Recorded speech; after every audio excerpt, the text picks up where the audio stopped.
আজ আমরা দাওয়াত খেতে চলে যাচ্ছি আমার মার বোনঝির। তো আমার শাশুড়ি মা 3 দিন আগেই চলে গিয়েছে বিয়ে দাওয়াত খাওয়ার জন্য। আসসালামু আলাইকুম, আপনারা সবাই কেমন আছেন? আমিও আল্লাহর রহমতে ভালো আছি। আমার কিংবা দূরে, দেশ কিংবা দেশের বাইরে যারা দেখছেন তাদেরকে অসংখ্য ধন্যবাদ। আমি বয়সটা দিচ্ছি বিয়ে দাওয়াত খাওয়ার পরই। তো আমার শরীরটা হঠাৎ করে এতটা পরিমাণ অসুস্থ হয়ে গেল, বুঝতেও পারলাম না। তো এই যে এখন আমরা নদীর ঘাটে চলে আসলাম। বাবা আমার শিফ আমাকে নিয়ে চলে যাচ্ছে নদীর ঘাটে। এখান থেকে টেম্পু দিয়ে যেতে হবে ওই পার। তো বাবা বলতেছে যে গাড়ি আমার কাছে একটা দাও। তো আমি হাতে দিয়ে দিলাম একটা। তো এই যে এখন টেম্পুতে উঠে যাব, টেম্পুটা এই পারেই আছে। আজ ভিডিওটা লং হয়ে গিয়েছে, তো লং ভিডিও আমার ছাড়া হয় না ওরকম। তো আজ অনেক লং হয়ে গিয়েছে। আমার ইউটিউব চ্যানেলে যদি নতুন হয়ে থাকেন প্লিজ সাবস্ক্রাইব করে পাশে থাকবেন। আর পুরাতন আপু ভাইদেরকে অসংখ্য ধন্যবাদ। যদি ফেসবুক পেজ থেকে দেখে থাকেন ফলো দিয়ে পাশে থাকবেন। তো এই যে আমার শিফ আমাকে টেম্পু থেকে উঠায় নিল। তো এটাকে আপনারা কি বলেন সবাই কমেন্ট করে জানাবেন। আমরা টেম্পুই বলি। তো আগে বলতাম যে খালামণির বাড়ি যাব না, নদী পার হইতে হয়।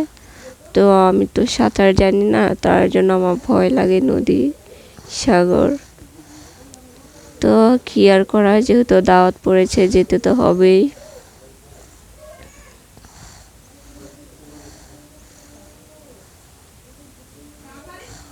তো এই যে পানিতে ভাসতেছে, আপনারা কি জানেন এটার নাম কি বলে?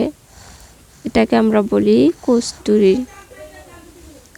তো এত কস্তুরী ভাসে। তো অনেক বছর পরেই কস্তুরীগুলা দেখতে পেলাম।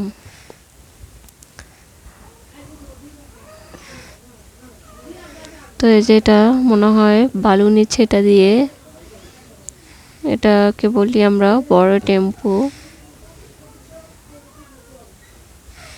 তো এই যে বিদায় নিল, এবার চলে আসলাম টেম্পু দিয়ে। এখন টেম্পু থেকে নেমে যাব। এখান থেকে আর বেশি দূর না, খালামণির বাসা। তো আমি একটু সূর্যটার ভিডিও করে নিলাম, সকালের আবহাওয়া। তো এই যে এখন ভিডিও শুরু করে দিলাম।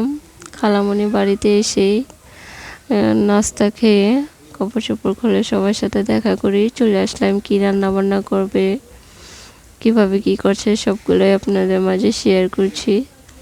তো ডিমগুলো ভাঙছে ফ্রাই করার জন্য, ফ্রাই দিয়ে নাকি দিবে। তো এই যে মিষ্টি জর্দার জন্য। তো বাবা আমাকে খুলে খুলে দিচ্ছে ভিডিও করার জন্য। তো বাবাই আমাকে ঘর থেকে ডেকে এনেছে ভিডিও করার জন্য। তো আমি একটু সব কিছুর ভিডিও করে নিচ্ছি।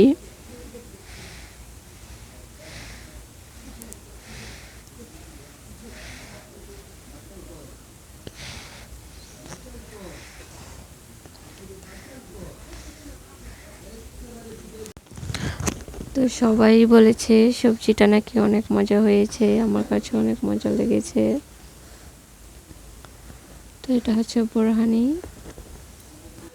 তো এই যে স্টেজটা এত সুন্দরভাবে সাজিয়েছে কি বলবো, দেখে খুবই ভালো লাগতেছে স্টেজটা। তো আমার শিফ আমাকে বলতেছিলাম যে মা তুমি ওপরে উঠো, আমি একটু ছবি উঠাই বা ভিডিও করি। তো আমাকে বলতেছে যে মা ফুল ফুল মানে এগুলো আমাকে দেখাচ্ছে, এত সুন্দর ফুল, তাই আর কি। তো উপরের এটা এত সুন্দরভাবে সাজিয়েছে, আমার কাছে এটাই উপরেরটাই বেশি ভালো লাগতেছে।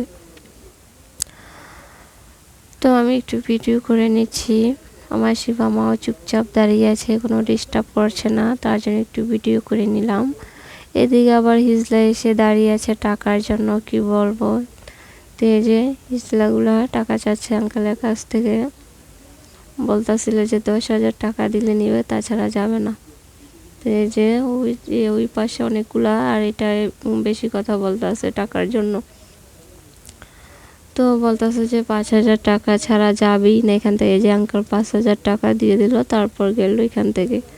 তো এই যে চলে যাচ্ছে। তো আমি ঘর থেকে এসে একটু ভিডিও করতে পারলাম আর কি। আবার একটু ভয় পাইতেছিলাম যদি মোবাইল নিয়ে যায়, তার জন্য। তো এখানে সবাই চলে আসলো প্যান্ডেলের ভিতরে, খাওয়া দাওয়া হবে এখন। তো বলতেছিল যে বসার জন্য খাবো।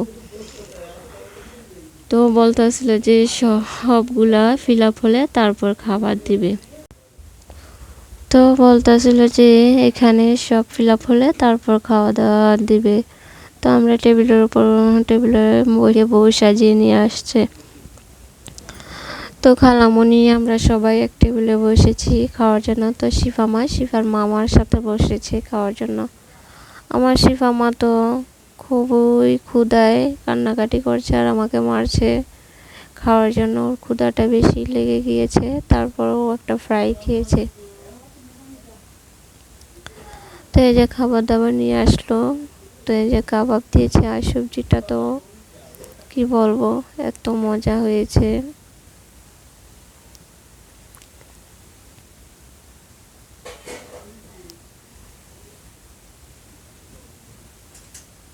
গরু মাংস নিয়েছি প্লেটে, তখনই সিফাতের কথা মনে পড়ে গিয়েছে। সিফাত তো সবসময় বিয়ে দাওয়াতে গরু মাংস দিয়ে দিত আমাকে, তো ওর কথা মনে পড়ে গেল।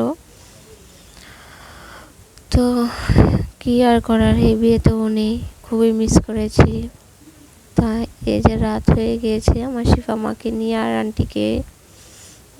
আন্টি বাড়ি চলে যাবে, আন্টিকে আগিয়ে দিয়ে আসছি। তো শিফা মার একটু ভিডিও করে নিলাম। আল্লাহ হাফেজ।